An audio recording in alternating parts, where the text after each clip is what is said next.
everybody. Welcome back to Keep Your Mind in Tune, episode number 4. Today, we are 1 week away from the presidential election. We're going to be talking about healthcare. We're going to be taking a deep dive, looking at the history, all the way through the present, and looking to the future of what might be in store for this country. It's a complex issue, and we have some amazing guests here speaking with us about it. First, I'm going to have a conversation with Jerry Harrison of Talking Heads. Some of you may know that Turkuaz was about to embark on a tour with Jerry Harrison and Adrian Belew, playing the music of Talking Heads for Remain in Light's 40th anniversary, just before the pandemic hit.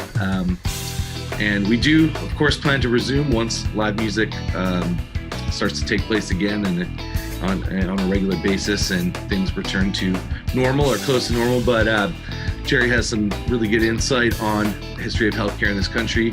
And then joining us afterward, Mr. Karl Denson, who you may know from Karl Denson's Tiny Universe, also currently plays with Rolling Stones and has played for Lenny Kravitz, Steve Winwood, among many, many other people, too many to name.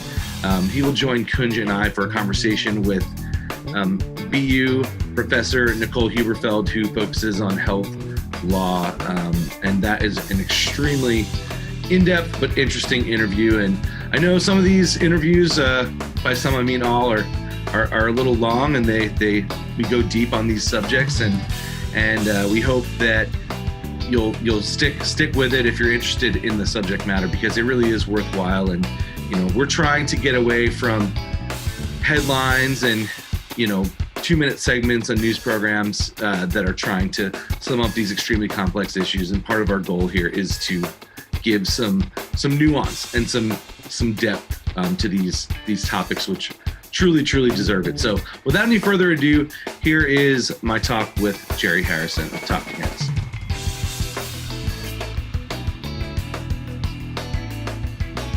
Now we are here with Mr. Jerry Harrison. I think everybody knows who Jerry is, who's watching this show, but of course from Talking Heads. And Turkuaz was honored to be selected to join Jerry to do some Talking Heads music that unfortunately we did not get to do. Welcome, Jerry. Well, it's nice to be with you, Dave, and hopefully next year or whatever we can do it, we'll be able to go back to that project. Absolutely. I mean, that's the plan for all of us. We get inquiries quite regularly, and yes, we are fully planning to resume as planned whenever possible. And today we're talking about healthcare, not specific to the pandemic necessarily, but obviously that is part of what unfortunately has taken musicians off the road is perhaps some sort of lack of infrastructure for healthcare in the whole country. And I think you are quite familiar with the history of this, Jerry, as well as I know you're in various businesses that are involved in the healthcare world. So, well, I do. We were, you and I were having a conversation earlier today, and as I understand it, the reason the United States is sort of unique in its company approach to healthcare rather than a nationwide approach comes from the politics following World War II, where we were the only industrialized country whose infrastructure hadn't been severely damaged by World War II. And particularly in Europe, but I think this is probably true in Japan, the sense was that there needed to be some kind of nationwide system because what it had provided security in the past system, those companies no longer existed, or they were so damaged, and it was going to take years before they could be back. And as well as the fact that there was the sort of war of ideas between communism and, we'll say, the Western moderate state, as Stanley Hoffman would call it. And not always so moderate, as we know. But, and prior to World War I mean, one of the main reasons that fascism was sometimes embraced was the fear of communism. But the communists were pretty prevalent in France and in Italy in particular. And so you had the communists on the one side, and then you had rightist parties that were trying very hard not to seem like the parties that had preceded them, that were the fascist parties. And usually the Christian Democrats were the coming down the middle. And healthcare was something that they could kind of all agree on, is that, well, the state should take this on. The United States, I think, looked into this, and then the auto industry was so powerful, which had, of course, had converted and powered the war effort. And I mean, you look at the factories in Detroit, the speed with which tanks rolled off the assembly line, and out west, and airplanes. Yeah, they ceased production on vehicles, right? And they started They switched over. And I mean, one of the things that the Japanese couldn't believe was we had this great advantage that we had this electric power, like at the Grand Coulee Dam, so that we could make aluminum. And that allowed us to produce planes. The Japanese planes were part wood and aluminum. And wow. They just, when they were shot down, the pipeline was slow, whereas the United States seemed to have an inexhaustible, not very often, not as well designed as the planes by the Luftwaffe and the Japanese, until later in the war when we kind of overtook them. But we overwhelmed them with numbers. But so anyway, this same manufacturing base, and I think there were actually meetings by the head of the United Auto Workers and GM and Ford and Chrysler saying, why don't we take over healthcare? And we can do, as companies were able to provide better healthcare, and they saw it as a way that they could then get the best workers for their industries. And the workers who were in those industries, who, those union memberships were of the sort of organized part of labor, were a large portion. They thought, we're going to get better healthcare than we would under a national system. And so we got down this route of company-based, and you might say union negotiated company. But of course, we've seen the union population in the United States shrink dramatically, particularly starting around the time of Reagan, where he broke the air traffic control union by saying, by bringing in military air traffic control. And so the anti-union movement and the right to work states and all of these things has, created that whatever power there was to, that was resided in the union has gotten smaller and smaller. But it's also created this problem, is that a lot of union members have given up wage increases in the United States to have decent health care guaranteed by the companies they work for. Right. So they don't want that undone by national health care.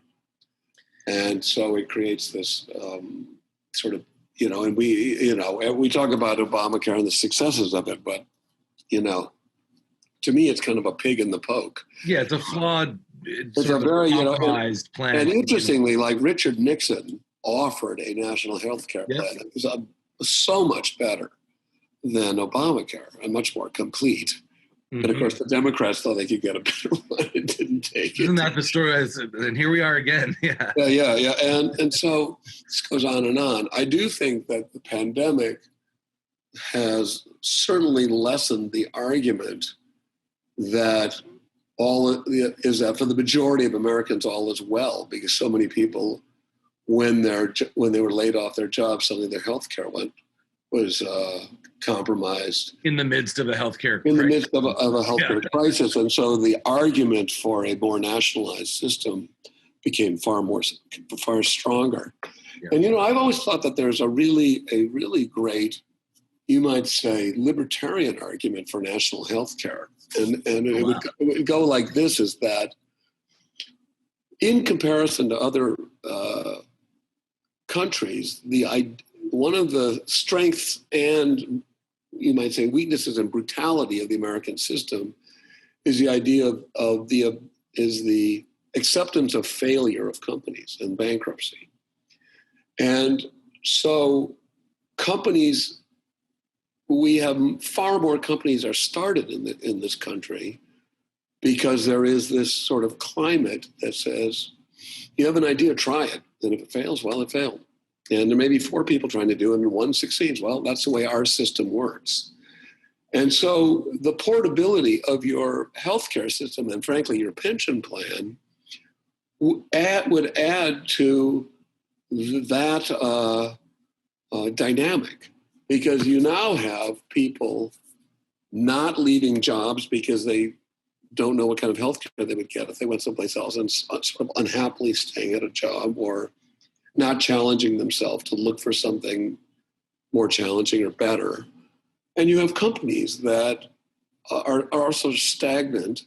You have companies that are only, trying to hire 3 part-time workers instead of a full-time worker because the benefits packages, they can avoid them. And I think that that's a skew. I think that, it's a little bit like skewed markets are bad markets.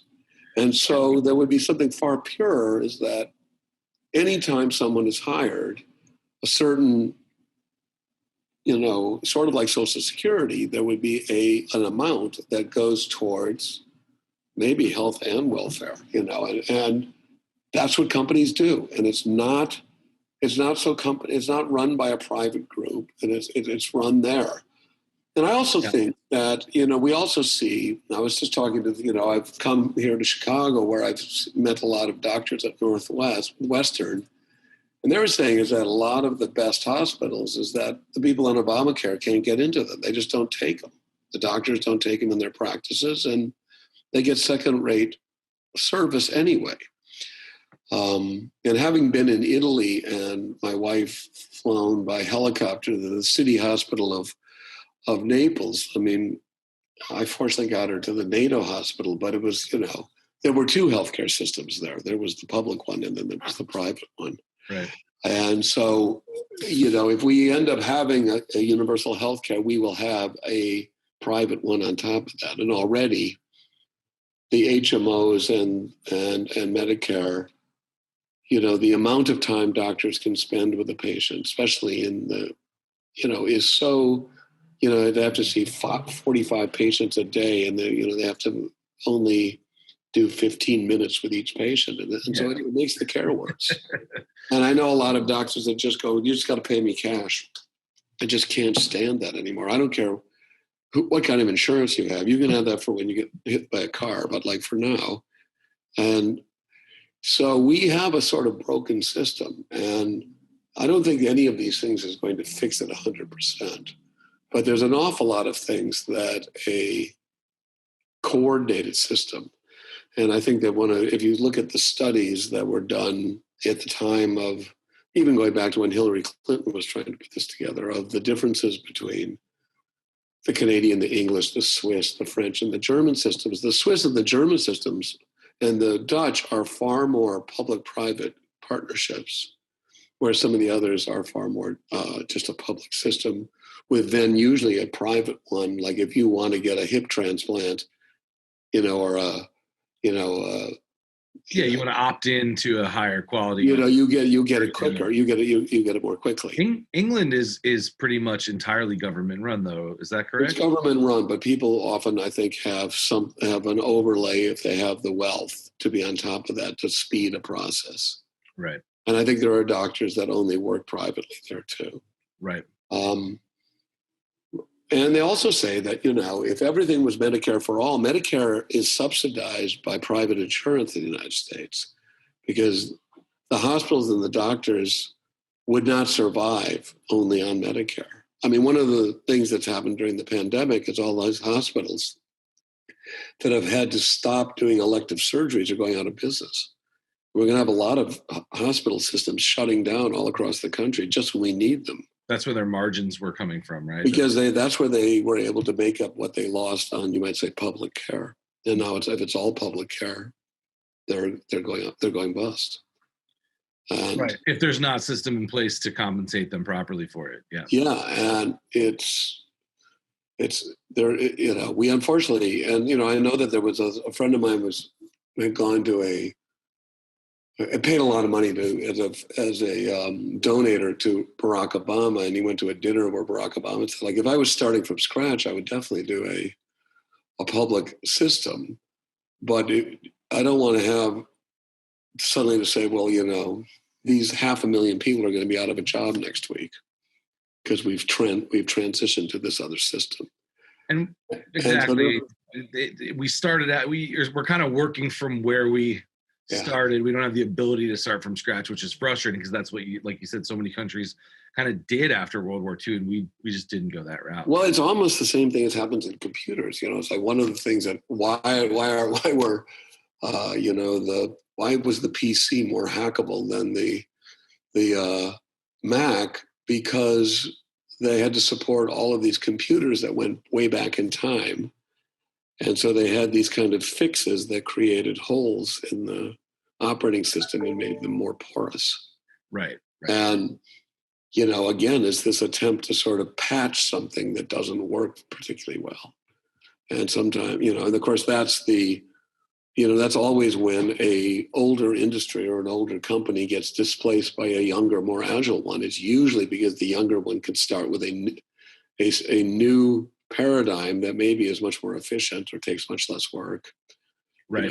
Runs on a new computer that's much faster. So therefore, it's just in the end becomes much more efficient. Yep. I do think, though, that there's lots of things that are simple that could be done. Like there should be a universal people's records. There should be a universal way that they are private, but also kept in a way so that you don't have to, every time you get to a doctor, you're filling out this paperwork that just should be already there. Yeah, I think about that. That should have been the first thing. It's like, let's come up with a universal standard between the healthcare systems and Medicare and say, that's it. This is what it is. Everyone uses the same thing. Well, you certainly have a wealth of knowledge on the subject. Maybe we'll check in again. We got to do another one of these, and we'll check in again as things unfold over the coming months. And I look forward to it. Okay. Thank you. All your listeners, keep on listening to Dave. You'll be easy. Okay. Thanks for vouching for me. I appreciate it. All right. Okay. Bye-bye. Talk to you soon, man. Later. Okay.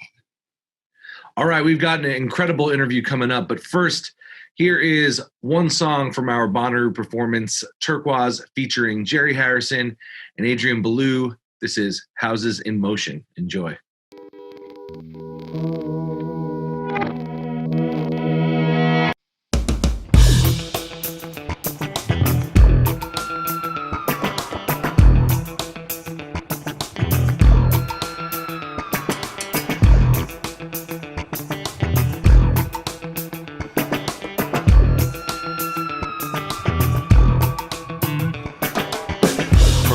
I felt without style and grace, wearing shoes with no socks in cold weather.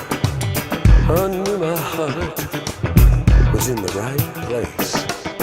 I knew I'd be able to do these things. And as we watch him digging his own grave, it's important to know just where he's at. He'll keep on digging to the center of the earth. He'll keep on digging for 1,000 years. I'm walking around, I'm thinking about empty motion. I'm walking around, just steady enough to believe in. Get out of the way, No time to begin, this isn't the time. so nothing was done. Not talking about, Not many at all, I'm turning around. no trouble at all. You notice there's nothing around you, around you. I'm walking around, defying his own. Never get to say much, never get to talk. Tell us a little bit, but not too much. But right about then is where she gave up. She has closed her eyes. She has given up hope. I'm walking around, I hate to be dreaming in motion. I'm walking around.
myself around. I'm walking backwards and forwards. I'm moving twice as fast as I was before. I'll be down in there, in the center of the earth. I'll be down in there, moving to the center of the room. I'm walking the line. I'm visiting houses in motion. I'm walking the line. Just barely enough to be living.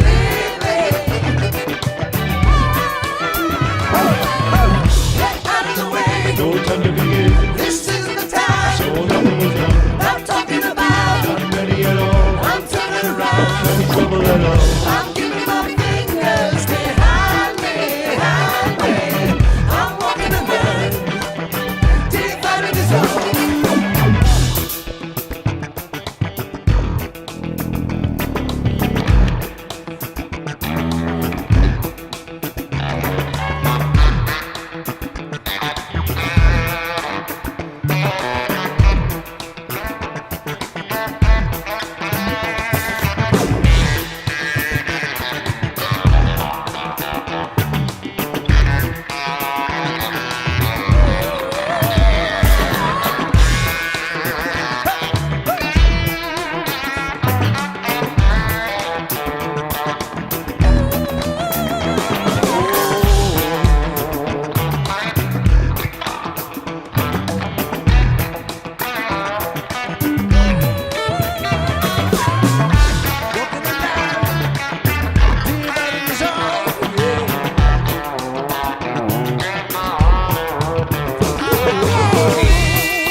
All right, everybody. We are here once again with Mr. Kunj Shah and also Mr. Karl Denson. Karl, thank you so much for joining us here.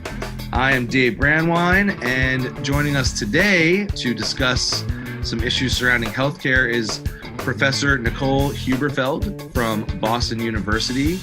And Nicole, I understand that you're a professor of health law, ethics, and human rights at the Belew School of Public Health. So you actually do work in the sort of intersection between where healthcare meets law, which is certainly quite relevant these days. Maybe more than ever before, especially these last 8 or 12 years or so. It's definitely been busy. I'm sure. And everything up in the air with ACA right now. And what is a lot of your teaching and research surrounding the recent, Obamacare, as it was called, or the ACA, and how that's been unfolding and been challenged since, or does a lot of this stuff go back way farther than that? Oh, it's a great question. How long do we have? Since the ACA came into existence, it's basically been a permanent employment act for me and for many lawyers. I teach both at the School of Public Health and at the law school at BU. And so, as you said, my research is in both places. And the Affordable Care Act in particular created a sort of boom of new thinking in terms of where we are in health and healthcare in the United States. And in particular, I would say, now looking back on it, because we've just reached 10 years of the Affordable Care Act being a law in the United States, it seems like even though we've had all of this sort of political conflagration, right, it's such a hot potato, I do think that that conversation has made it so that people think more about what we expect in our health in the United States. And many polls seem to indicate that there is a desire for universal coverage and that many people expect the government to be involved in that.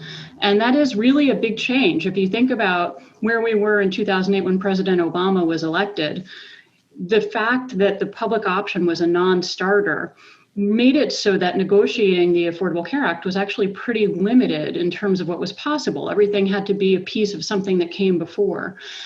And even though it feels like a long time ago, if you think about where we were in terms of the Democratic primaries this year, every candidate was advocating some kind of concrete plan for ensuring universal coverage. So that is really quite a lot of change in not a lot of time, at least in terms of how we move incrementally in the United States. Yeah, I mean, it seems like that is a big shift from this wasn't even on the table really. You know, maybe discussed a little bit when Mitt Romney was running because that had happened in Massachusetts, as you well know.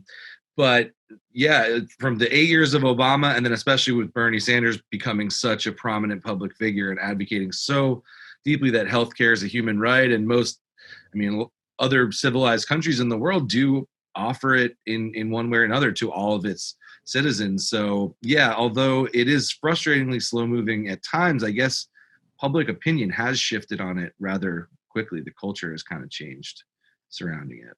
Yeah, I mean, and of course, quick is relative, right? Given that Right. many nations adopted a universal approach to the right to health really after World War II. The United States, as an industrialized nation, right, as a wealthy nation, is certainly behind our peer nations. So let's be clear, this isn't that fast, but relative to the ACA, it's fairly fast.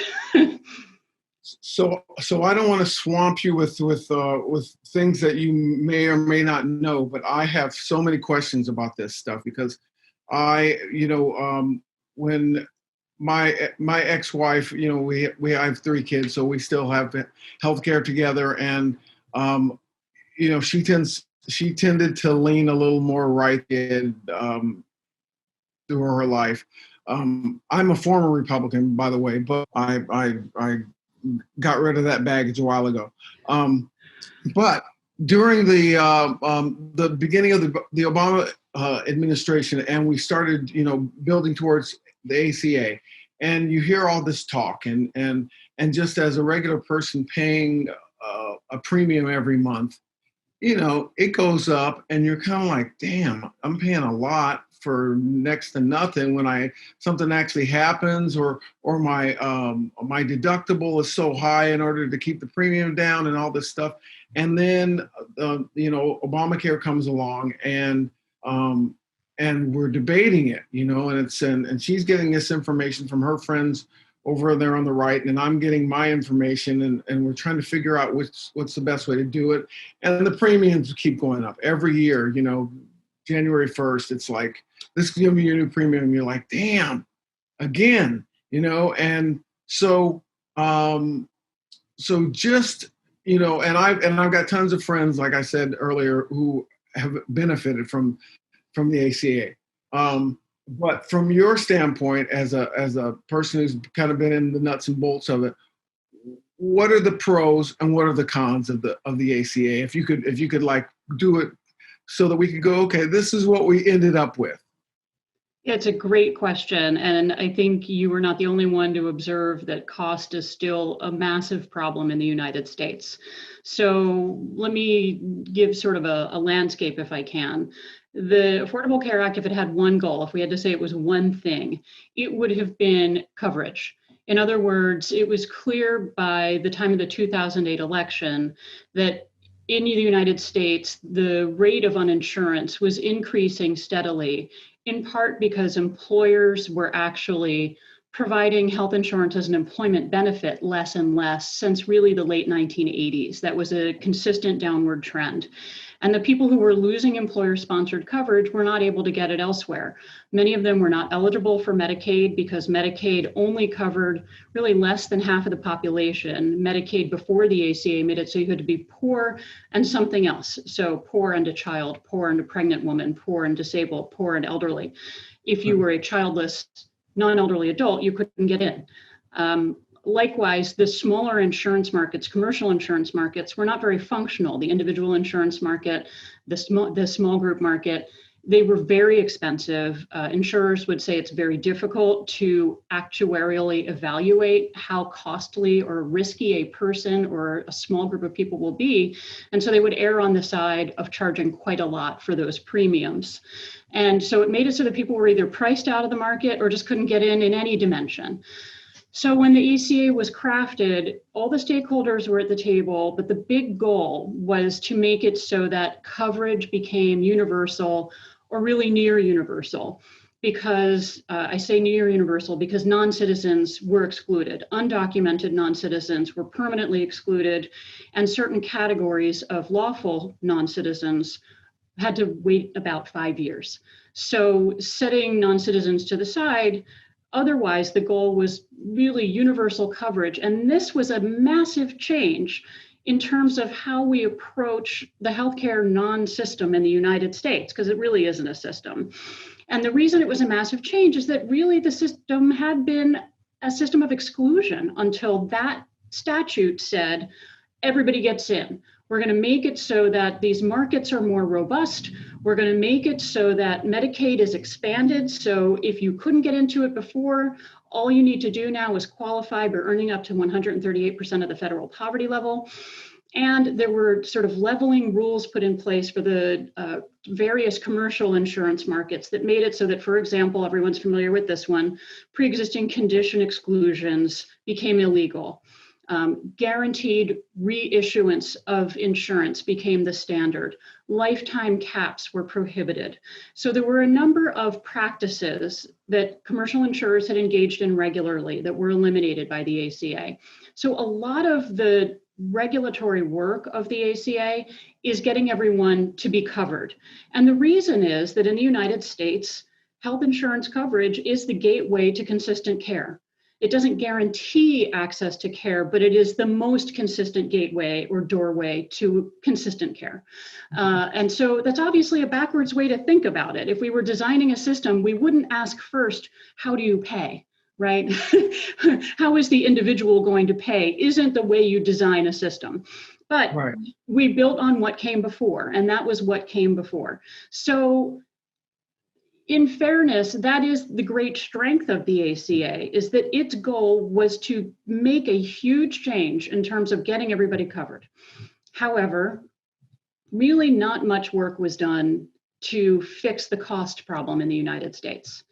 And some help was given to lower income people who earn less than 250% of the federal poverty level are much more likely to be uninsured. So if people are buying insurance through what people call the marketplace or the health insurance exchanges, and they earn 100% to 400% of the federal poverty level, they're eligible for federal tax credits to purchase small group or individual insurance. So those federal tax credits help people to pay their premiums to purchase insurance.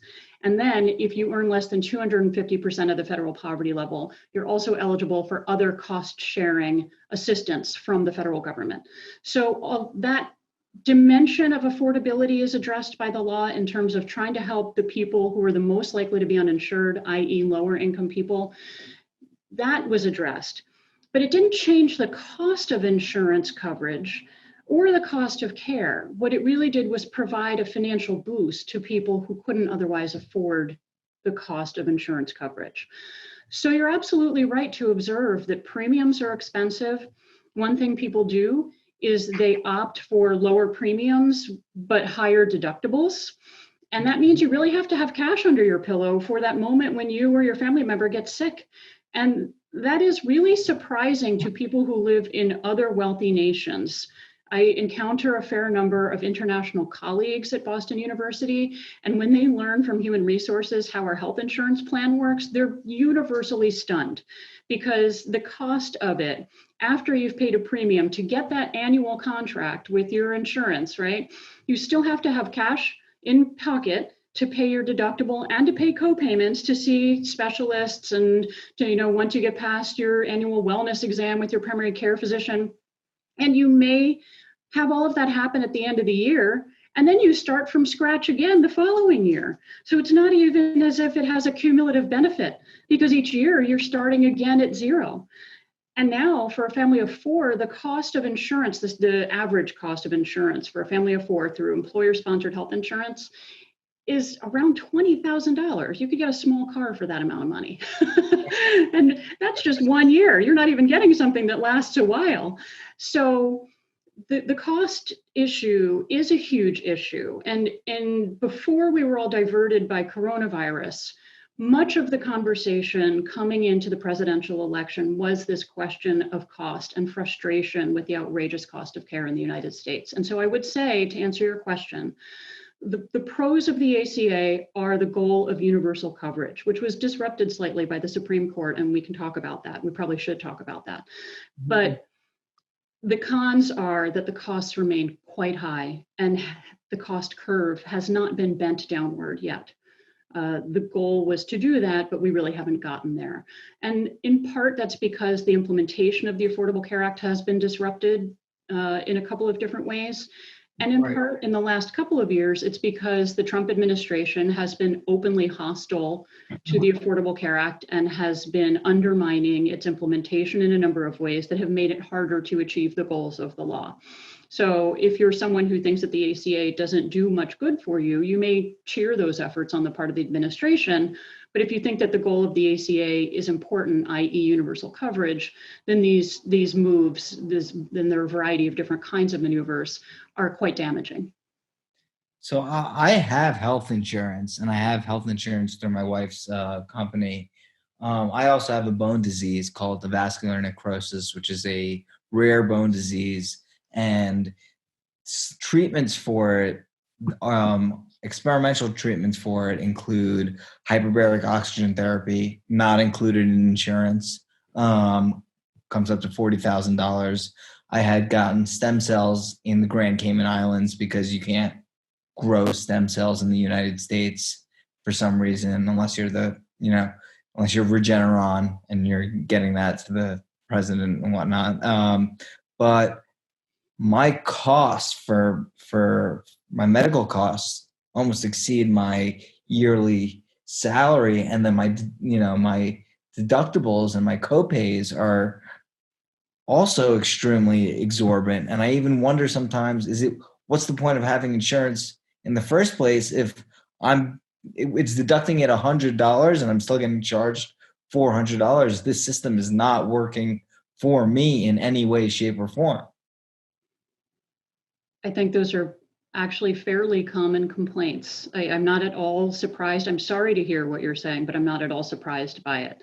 And it's because insurers, while they do have to cover 10 sort of essential benefits, there was a standardization of what insurers have to cover in order to be qualified health plans in the exchanges under the ACA. And so most insurers sort of follow that formula now of those 10 essential benefits.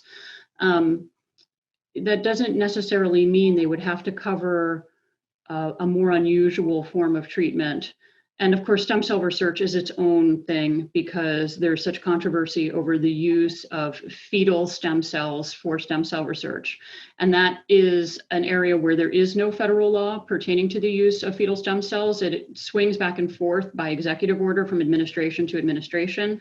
So some presidents have allowed fetal stem cell research to progress, for example, with the National Institutes of Health and the things that they fund, but other presidents have decided for largely political reasons, i.e. to signal a culture of life, that they will not support fetal stem cell research.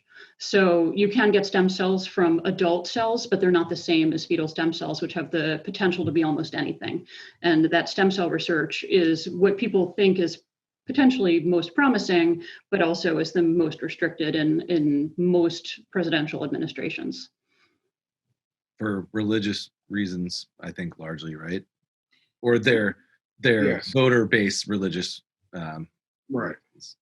Um, it also sounds like a downside of the ACA is the complication, and people on the left, because of all that stuff you described, that's a lot of information, a lot of different things that affect. I mean, everyone is a unique case in a way. There's no like blanket treatment for people, and the single payer that has been pushed for by the farther left, they say, yeah, we agree that this is not the best system. We think there should have been a single payer system. But do you think that the right, who really for some reason does not want the government to be responsible, I mean, the most extreme cases, responsible for people's health care at all, would they be even more critical of a single payer system, or would the lack of complication perhaps appease them and make them see over time, okay, this actually does work pretty well. This is what the rest of the world does. I think it's actually very difficult to guess how people's minds might be changed. I do think that you can take some evidence from what's happened in the last 10 years with the Affordable Care Act, that people's expectations of the ability to have some kind of government assistance to get health insurance has certainly changed. And to your point that it's quite complex, that's the reason that the law actually required that navigators be used to help people purchase insurance. That's one of the features of the ACA that's been undermined by the Trump administration. They have cut the funding for navigators so that it's harder for people to actually navigate what it takes to purchase insurance. So even though under the law, there's this no wrong door concept that if you apply for private insurance in the exchange, but you're really qualified for Medicaid, then you'll get into Medicaid. It helps to have a person talking you through it. And that funding has been reduced for the federal exchange by the Trump administration. And in addition, open enrollment has been shortened by the Trump administration. By the way, open enrollment begins November 1st. So it's still a law and open enrollment will happen. So go do it on November 1st. Don't miss out. So your question, I think, goes to the point that it is quite complex, and the complexity is frustrating for everybody, regardless of whatever their political beliefs or ideology may be. But there is a really vast difference between how people who call themselves progressives and people who call themselves Republicans or conservatives think about this, because people who tend to be on the right, whether they're conservatives or libertarians, they tend to believe that government should have as little role as possible in healthcare and that markets will do the work. And people on the left have really, I think, largely given up on that approach, having seen decades of market failures. And they believe that it's time for government to do more. The ACA was that sort of push to say, okay, the government's going to fill in the gaps now because we're tired of waiting for the markets to do this work. I think that from a constitutional perspective, single payer health insurance sponsored by the federal government is actually quite straightforward. It is not difficult at all because it would be just a basic use of the spending power that Congress has to spend for the general welfare. So it would be constitutionally stable in the way that something like Medicare is, the federal program that people get when they turn 65. I don't think it's really a constitutional matter, frankly. I think it's more a matter of policy preferences and politics. And that those are much harder to negotiate, believe it or not. One would think the constitutional issue would be the difficult one, but it isn't in this case. So so two questions. From the standpoint of if we were to, if the ACA was going smoothly, we were, integrating everyone into it, and would we be, and we're bringing the cost, we're figuring out the cost setup so that the cost was evening itself out, and people weren't feeling like they were getting ripped off when they actually used it. Would from a business standpoint, doctors, hospitals, and insurance companies, would there be a massive loss in their income? And secondly, to the question of, are premiums going up because of the ACA? So your first question is, did the ACA make it, if the ACA were implemented as it was intended, Mm-hmm. would costs have come down? Is that your question? Or Or would hospitals and doctors lose money? Right? Yeah, would doctors make a lot less money? Would hospitals make a lot less money? Because that's part of the the capitalist argument, of course. I've heard that a lot. yeah, so no.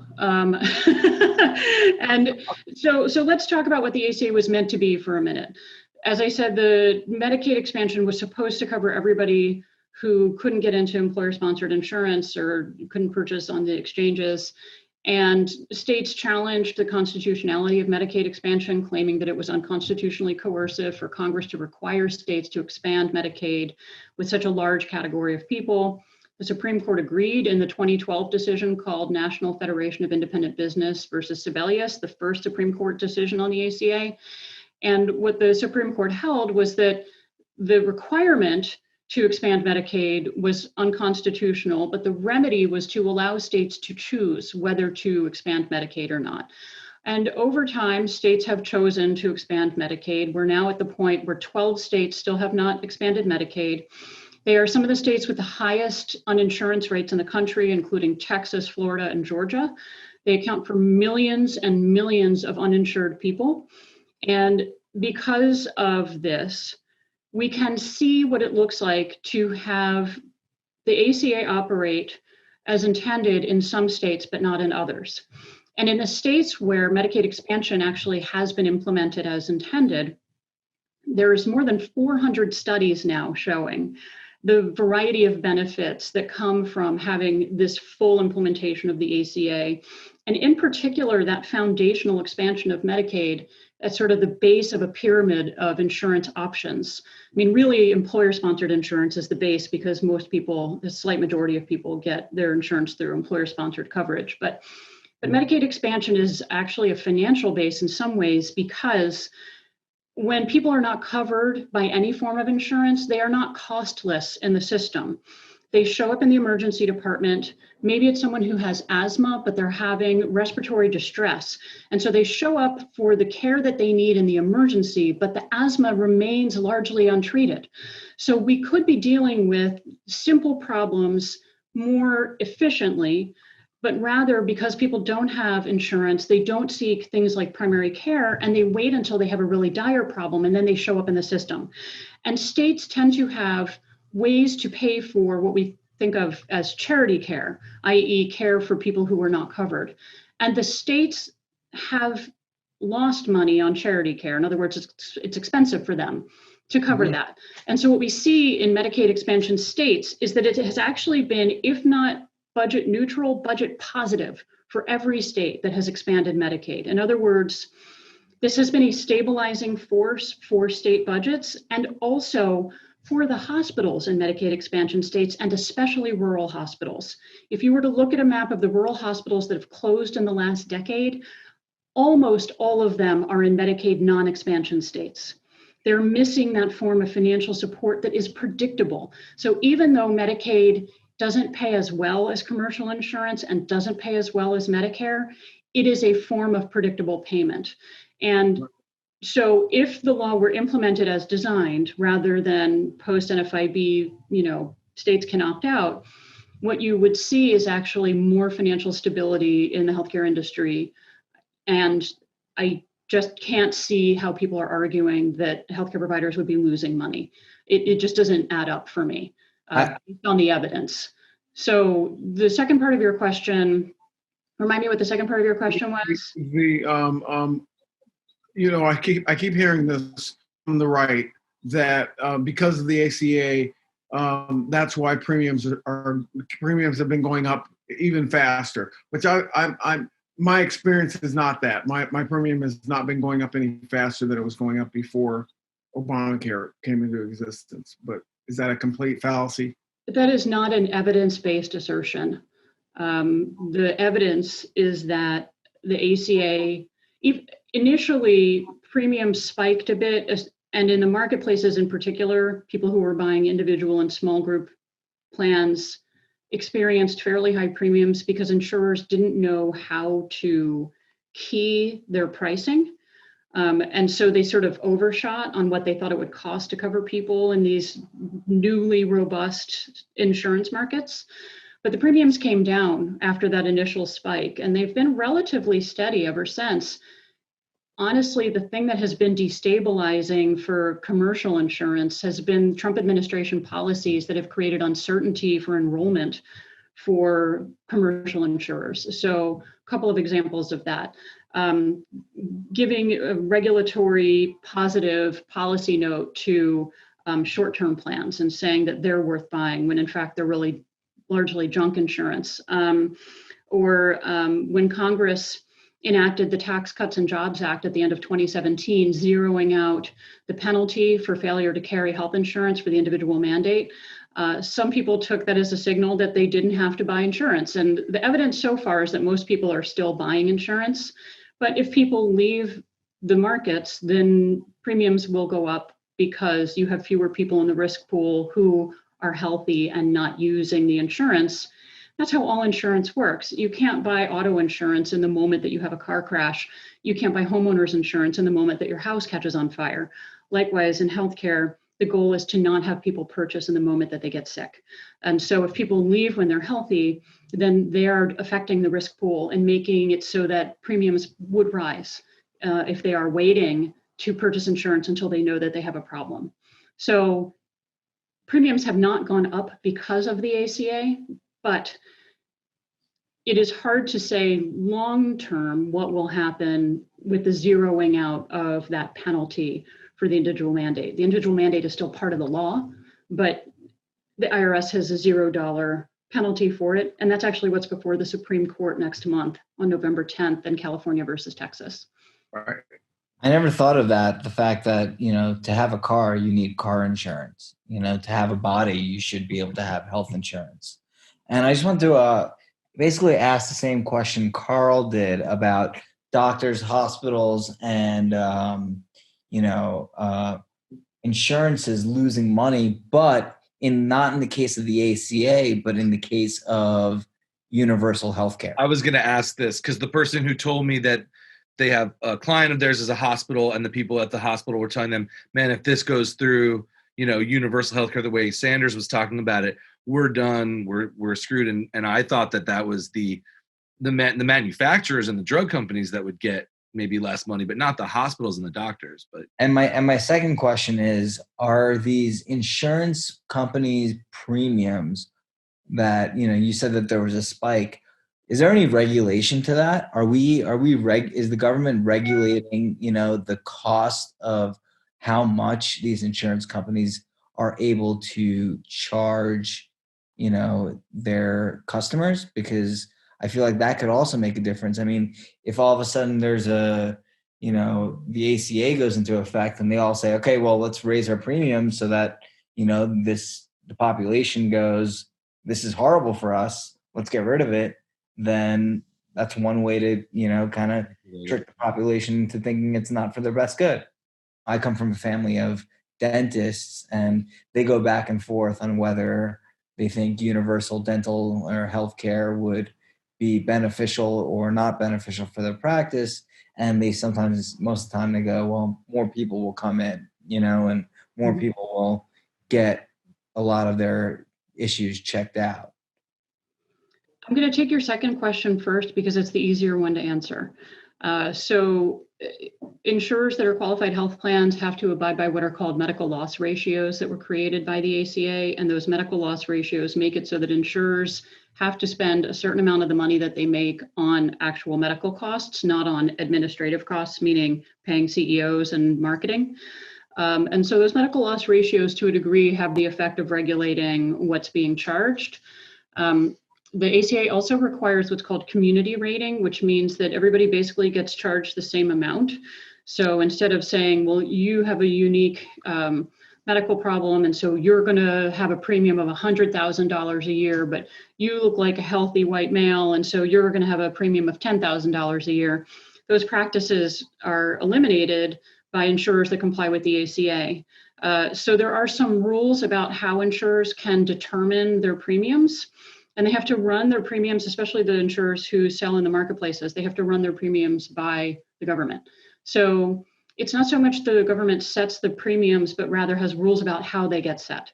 And so, there isn't straightforward regulation, but there is regulation of what insurance costs to a degree. Employer-sponsored insurance is different, especially for employers that have self-funded plans, meaning they create their own risk pool with their own money, which is what a lot of very large employers do. They tend to sit outside a lot of these rules, and they have sort of a different situation. So to your first question, what would happen if we actually had a universal public health insurance or public finance? That is a much harder question, because that is the work of health economists, and they come out in different places on this question. There are a lot of moving pieces that would have to be figured out to answer the question concretely. And you could look to things like back maybe late 2019, early 2020, Elizabeth Warren tried to come up with a financial plan for universal health insurance coverage. And it assumed some things that are probably good assumptions, but didn't really cover everything. So for example, right now, a lot of people don't realize that the federal government actually sponsors or subsidizes employer-sponsored insurance through tax benefits to the tune of about $200 billion in lost tax revenue every year. So Can you repeat that? you heard it, $200 billion lost tax revenue every year. The government pays for part of the employer's premiums that they cover. They're not paying for it. Rather, what they do is give them tax relief. So it's lost tax revenue. So we're paying for it. So everybody's paying for it, right? So it is a hidden subsidy rather than the more overt subsidy of something like Medicaid or Medicare.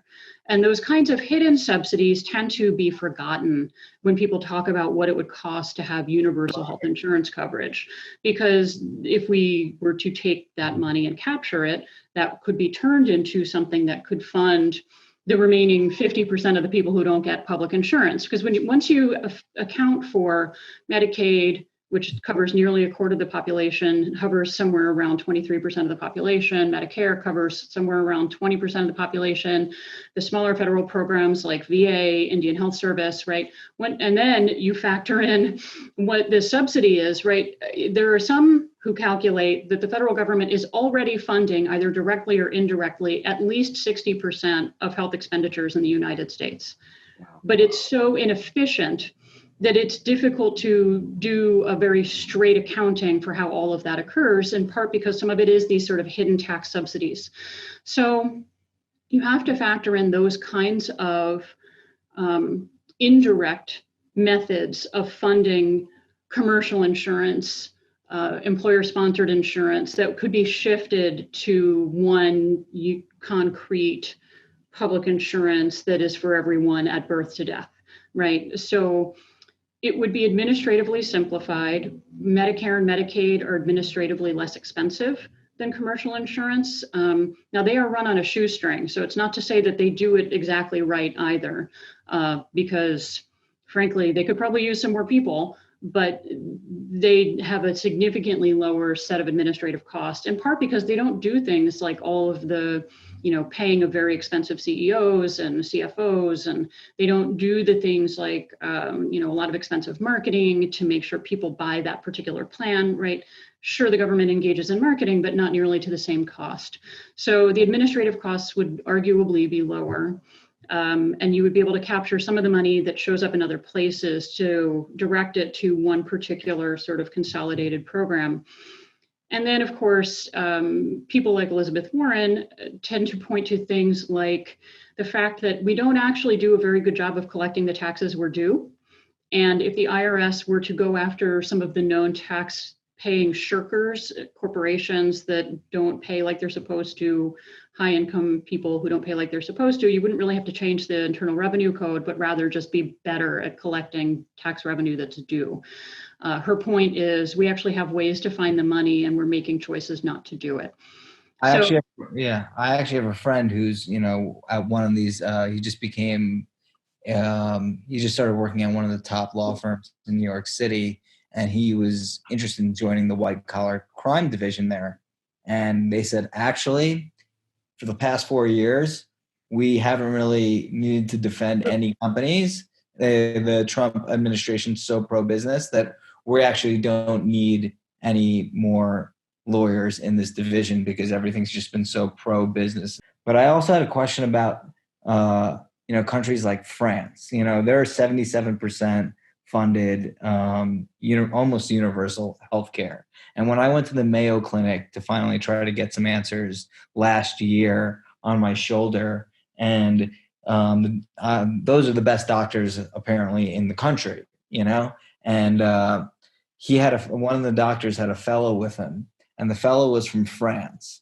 And I had asked the doctor, since my situation with my shoulder was so complicated, I asked him, if I were your son, what would you do?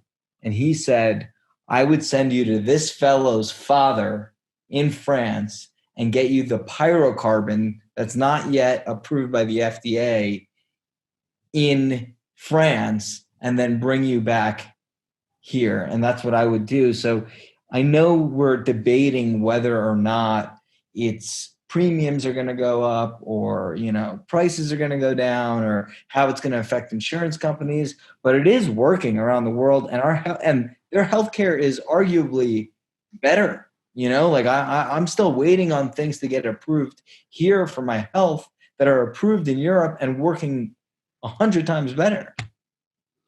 So there's a couple of things that you raised there. One is how American healthcare compares to other nations. And people like to say, oh, this is the best healthcare in the world. And I think the reason they say that is that we do have a remarkable amount of technological innovation that comes out of the United States. But a lot of the technological innovation is not available to most people because it is so expensive. Yeah, they point out how celebrities and people from other countries come to the United States for treatment, so that just shows how great our system is. But like, Yeah. those were the best of the best. Yeah, it really doesn't speak to the system. What it speaks to is that if you have enough money, you can access almost anything, and that's true globally. So I don't know that that's unique in the United States. So we do have a lot of medical technology that and pharmaceuticals and other innovations that do occur in the United States, but that isn't the vast majority of the kind of care that most people need. Most people need care that is much more basic and common. And I think the question we have to ask ourselves is, for the amount of money we pay per capita, which is now, I think, around $20,000 per capita each year, is each person actually getting what they need in terms of their public health and their medical care, right? Because we need to look at both of those dimensions when we think about what it takes to make a person healthy. It isn't just individual medical care. It's also all of the things that surround you. It's your environment. It's a stable income. It's having food security. It's all of these, good education, right? All of those things affect whether a person is healthy, and we're falling down on those measures. So even though we're very good at medical innovation, we're not as great at the other things that make a basically healthy population. And other nations, frankly, have paid more attention to those kinds of public health questions and preventive care questions over time. A lot of people in the United States, I think, would be afraid of a system like the one that's in Great Britain. The National Health Service is true socialized medicine. The government owns the health care system, right? Healthcare providers are employed by the government. They're paid by the government. Canada is a little bit different. Canada is public insurance that looks sort of like our Medicare, and confusingly is also called Medicare. And so Canada doesn't have socialized medicine. What they have is social insurance. Their health insurance is sponsored by the federal government, and there is some variety between the provinces. And I believe France is structured somewhat similarly to how it's structured in Canada, unsurprisingly, because of course, there are colonial ties between the nations. So there are a number of ways to achieve what other nations have achieved. I don't think people should think that universal health insurance coverage is the only way to do it. I think the problem is that people are so frustrated with administrative complexity and cost that they want something that seems very simple. And that is the simplest possibility, probably. So I think that's why a lot of That people. was the goal of the ACA, was to kind of like get to that point. Like I know we want to overcomplicate it and get there slowly, but if that's the goal and most of America's for it, why not take a stab at it? And if doctors and insurance company or doctors and hospitals start to lose money, can't we charge more? And I've heard this complaint from family members of mine. Oh, well, Medicaid pays so less. Well, why don't we have Medicaid pay the doctors more? There's a disparity. We are the government. We control the budgets. We can change what Medicaid pays out. Yes, it's different with Medicare and with Medicaid for a key reason, actually. And I'm glad that you raised that point, right? Medicare actually has a quite complex algorithm for figuring out what it will pay any given healthcare provider for any given procedure, given how sick a person is, or what the severity of the illness is and how that will play out. And Medicare has regulatorily determined algorithms for figuring all of that out. And it gets administered on a regional basis by private insurance companies that contract with the federal government. So one thing I wanted to point out is that people think private insurance would have to go away, but in fact, private insurance has always had a role in Medicare. So if we wanted to keep private insurers in the game with a single payer system, it would be possible. We could look to Medicare for how that would look, right? Because private insurers actually administer Medicare on the ground. So Medicare is not usually the source of complaint. Most healthcare providers would say that Medicare pays decently. Sometimes it pays more than commercial insurance. Sometimes it pays less, sort of depends on what you're talking about. Medicaid, the program for people who are low income, is different because Medicaid is actually a joint program between the federal government and the states. So states actually set what they pay. And the standard in Medicaid is quite flabby. The standard is that the payment has to be sufficient so that Medicaid beneficiaries have equal access to care in the place where they live to other people. So what is sufficient payment? States really run around on that one. And when they're feeling flush, when we're in a boom time, they will pay more robustly and shore up their Medicaid program. And when we're in a recession like the one now, one of the first things that states look to balance their budget is to cut what they pay healthcare providers in Medicaid. So that's actually on the states. When you want to talk about Medicaid, you need to ask which state and what does their policy look like, because that's state legislators that make those decisions. Makes a lot of sense. And then how do we get past this? With the ACA, we've got this impression that it was that it's all the left, the progressives that want universal health care. But the universal health care is a very old idea. So how do we get ourselves back to this common ground of just everyone? I remember, back during the Reagan era, and where they were talking about if we didn't figure out health care, it was going to bankrupt the country eventually. And that was a Republican idea. That was a Republican talking point. And now it's just like the idea of having some kind of universal health care, some kind of way of taking care of everyone, so they're not always going to the emergency room when they need something, is like this radical idea. How do we bridge that gap again? I feel like we're just getting it broke in the middle, and now the continents are floating apart. If I had the answer to that question, I would be a multi-millionaire by now. I was hoping it wasn't that simple. The history is long, right? This is more than 100 years war in the United States. We can point to Chancellor Bismarck in Germany in the late 1800s, who started with this concept of universal health insurance coverage because workers were better able to work if they had their medical costs covered, right? It was very utilitarian. And so sometimes people make utilitarian and economic arguments for why we should have universal coverage, right? Because people can be better participants in society in all of its dimensions if they're covered well, right? So you could come at it from that perspective. Teddy Roosevelt picked up on that idea and ran with it, but it floundered. And then of course, FDR picked up with it and ran with it. And when he advocated for the Social Security Act in the 1930s, he wanted it to include medical coverage. Right. But to put a fine point on it, if I may, part of the pushback was from Southern Democrats who didn't want poor Black citizens to get those things from the federal government because they were afraid that desegregation would occur. Right. And that is frankly poison at the roots of our tree. And it is very hard to get away from that.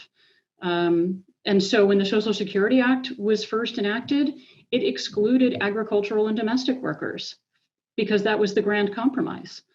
When we look at a law like the Hill-Burton program that was created by President Truman, which is the program that created a huge number of the hospitals in the United States after World War II, Hill-Burton allowed hospitals to be segregated. And in fact, it was written into the law that they could be segregated hospitals built separately. And of course, they were separate and very not equal, right? It took Medicare, this in combination with the Civil Rights Act of 1964, to desegregate hospitals in the United States. And those two laws made it so that we finally desegregated hospitals. But of course, that also meant that, for example, some of the rural Black hospitals closed, and those communities never got a new hospital. So when we think about the struggle in rural areas and the struggle for certain vulnerable communities, there are really deep roots to what our health landscape looks like right now.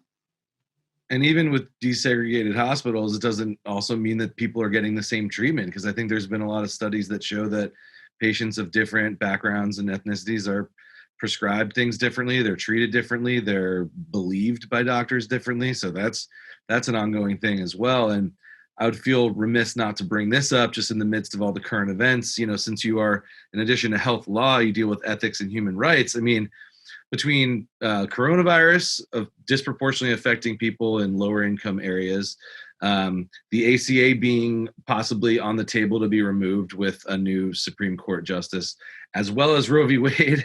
I mean, these are all talk about ethics and human rights. I mean, we're at the crux of a lot of these things, or a crossroads, I should say, a lot of these things right now.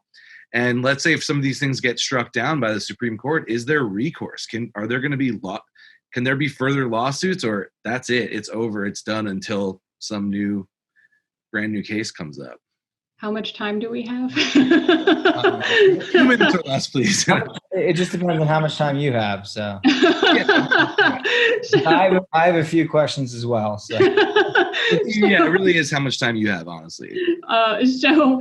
So we are at a bit of a crossroads. It is certainly fair to say that between COVID highlighting how vulnerable Black and Brown communities are, not only in terms of how they're treated differently in healthcare, but also in terms of the jobs that they hold, whether or not they're likely to have health insurance coverage, the kind of income that they have, the kind of resources they have, the gap in wealth between Black and white families, right? All of these things that are contributing to the deep despair that is unnecessary in communities of color right now. Also highlighted, of course, by the Black Lives Matter movement and its resurgence over the summer. It's not new, right? It's been around for a few years, but suddenly has recaptured everybody's attention because there are so many ways in which it's so clear that this is all important. I agree with you. I think we're at a crossroads. And it is very hard to know where anybody's going to turn when you hit a crossroads, right? So for a long time, the Supreme Court has been used as a tool for achieving recognition of rights, particularly civil rights or individual rights. In the United States, we tend not to use the language of human rights very much, frankly. The United States is notoriously reluctant to sign many of the multilateral treaties that craft the regime of human rights. We have signed but not ratified a variety of multilateral treaties, including the International Covenant on Economic, Social, and Cultural Rights, which is the basis for the human right to health.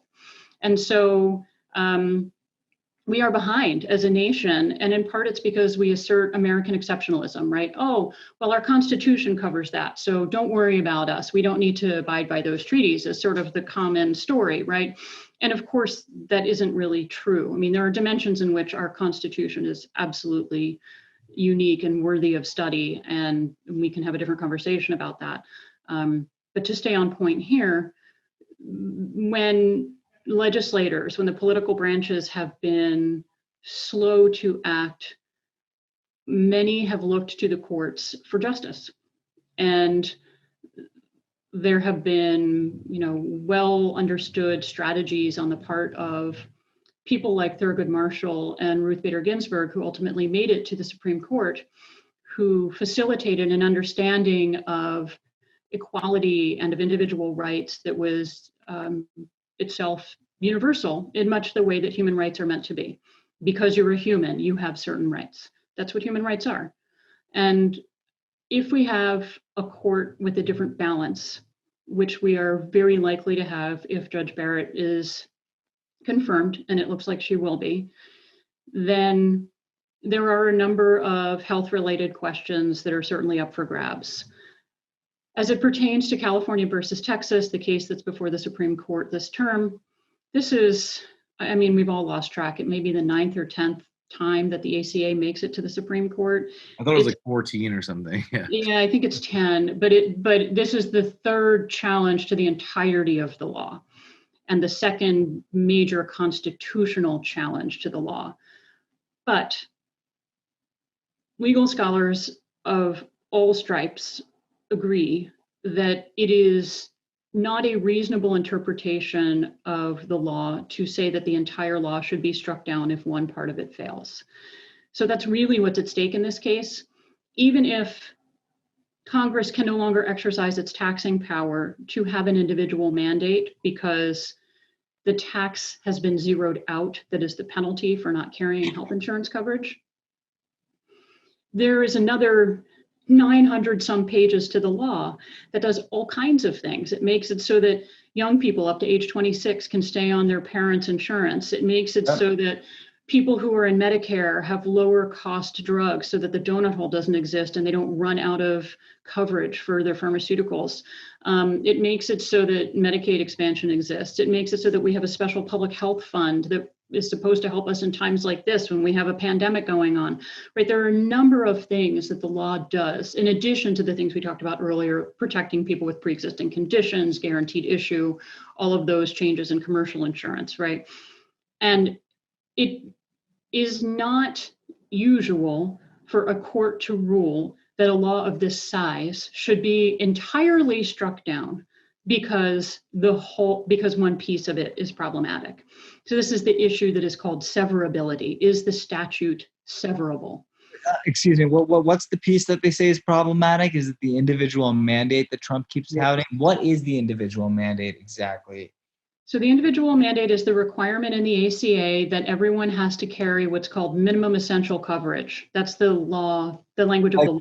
Like if you have a driver's license, you need an auto insurance. Exactly. And so it makes sense. It just, when people hear it in a rhetoric, why should I have to pay? That's right. Yeah. And so individual mandate is not actually the language of the law. It is the political language surrounding it. And it has captured the public imagination because nobody likes to be told what to do in the United States. We're very individualistic, right? So the Supreme Court, in its first major decision on the ACA, the one that was issued in 2012, held that the individual mandate was an appropriate exercise of Congress's taxing power because there was a $700 penalty attached to, and there's more to it than that, but there was a multi-$100 penalty, maybe more, attached to not having health insurance coverage. And the way that it was described was if a person chooses not to carry health insurance, then they can be penalized with this tax penalty, right? And we use taxes to incentivize or de-incentivize all kinds of behaviors, whether it is a tax on tobacco products so that people won't smoke, whether it's tax benefits for having children, right? We use taxes for all kinds of policy purposes. And so the court said that's really not that big of a deal for Congress to make that decision that it can use its taxing power to influence people to buy health insurance. But now the tax has been zeroed. It is literally says zero instead of $695. When did that happen? The Tax Cuts and Jobs Act at the end of 2017 was the let me not use jargon, was the law that Congress passed to make it so that the tax penalty would be zeroed out. So while the individual mandate, so-called individual mandate, is still part of the ACA, if you don't carry health insurance coverage, there is now a $0 tax penalty for not carrying health insurance coverage. So the challengers, Texas and 18 other state AGs and 2 state governors, have decided to challenge the constitutionality of the ACA in its entirety by claiming if you can't have an individual mandate, then all the other parts of the law have to fall too, because all of the changes in commercial insurance coverage depend on people buying insurance when they're not sick. That's their argument. And they say, and because that's so key to the law, everything else has to go too. So they claim the entire law has to fail. I thought once the Supreme Court makes a ruling, that ruling stands as almost as if it was law. How do they keep getting, these cases back to the Supreme Court? Is it just a lot of dark money going there? Is it a lot of, who's funding all these different, So there is a lot of funding going into it. Start thinking. Dark thinking. So to be clear, the Supreme Court can only decide the case that's in front of it. And so when the Supreme Court first heard the challenge to the constitutionality of the ACA, it was a challenge to the constitutionality of the individual mandate, challenging Congress's ability to create the individual mandate under 2 of its powers, the commerce power and the taxing power. There was a challenge to the constitutionality of Medicaid expansion under the spending power. This is a different challenge in that the law has changed. Now there is a $0 penalty. And so therefore the tax analysis that applied the first time around arguably doesn't apply this time because there is a change in the law. But let me make something else about this a little bit clearer, which is that the law is severable because Congress has said it's severable and because the Supreme Court has said it's severable. So 2 things about that. Congress in the Tax Cuts and Jobs Act obviously decided that the law is severable because it severed one piece of the law from the remainder of the law. So there is really no question mark there as to what Congress intended. But then, of course, with the first decision that I mentioned in 2012 from the Supreme Court, the court had to decide what to do with its decision as to whether or not the entire law would fail if one piece of it was unconstitutional.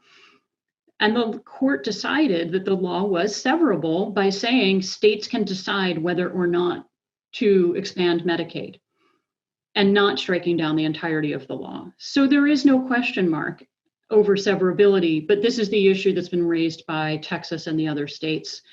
And the Department of Justice, after going back and forth on a couple of different theories of the case, has ultimately settled on not supporting the case. Not supporting the ACA, but rather supporting the challengers in the case.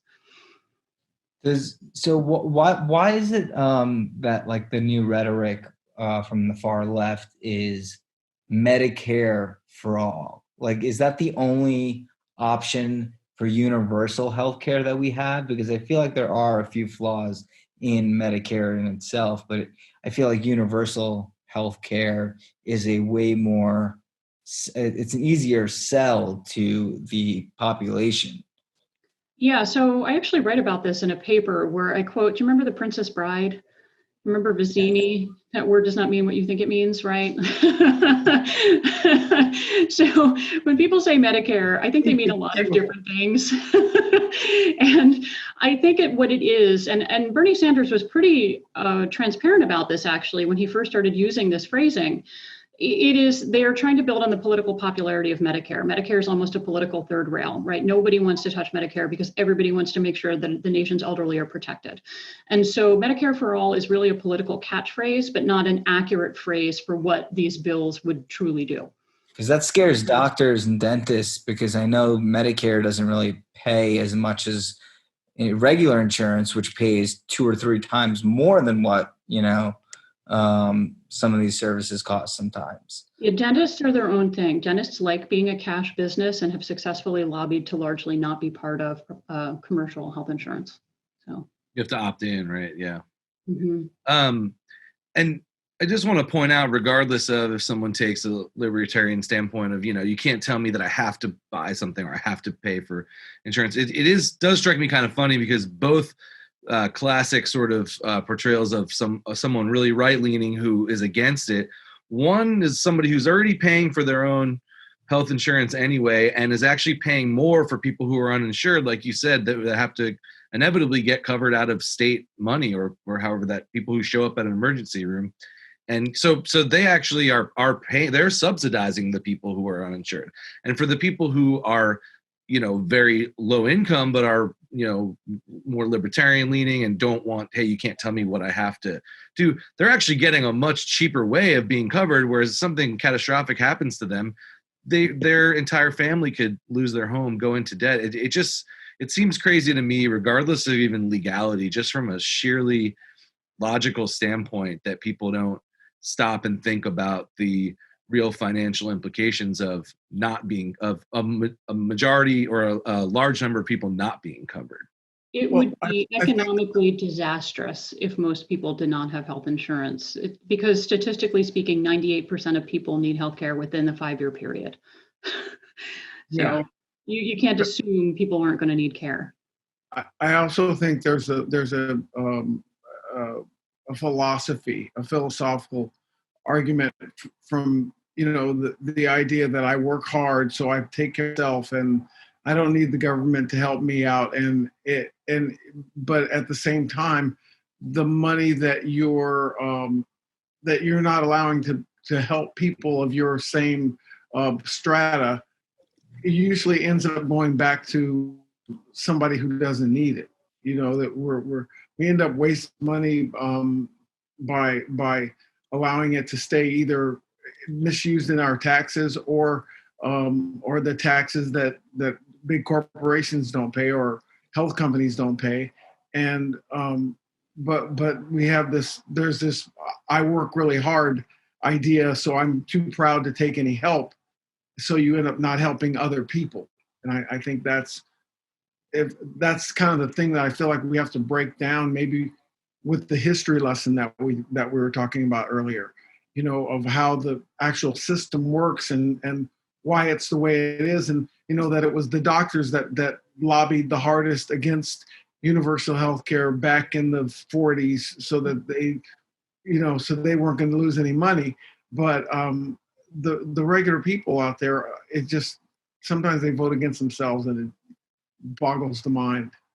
I think to your point, it is very hard to understand exactly what everyone is getting in terms of support for example, purchasing health insurance coverage. Because as I said earlier, with employer-sponsored insurance, a lot of the federal financial support is hidden, right? It's hidden through tax subsidies or through tax exemptions. So people don't realize they would be paying but for. And so redistributive tax policy is a particularly tricky thing to talk about with people because it's quite complex and it's very hard to boil it down and make it so that people understand that usually in most places where people in the United States pay federal taxes, for every dollar that gets paid in by the state, they get $2-3 back from the federal government. And people tend not to realize that, except for sort of the wealthy cities and the coast, most people are getting back much more than they put in. Well, thank you very much. I know we've kept you a little long here. We really, really appreciate it. Very good for me. That was a lot of information that I really needed. Thank you so much. Thank you so much. It's really an honor to meet all of you. Same here. Thank you, Professor. Okay, take good care. You too. Thanks, guys. Take care. Bye. Thanks, Karl. Bye-bye.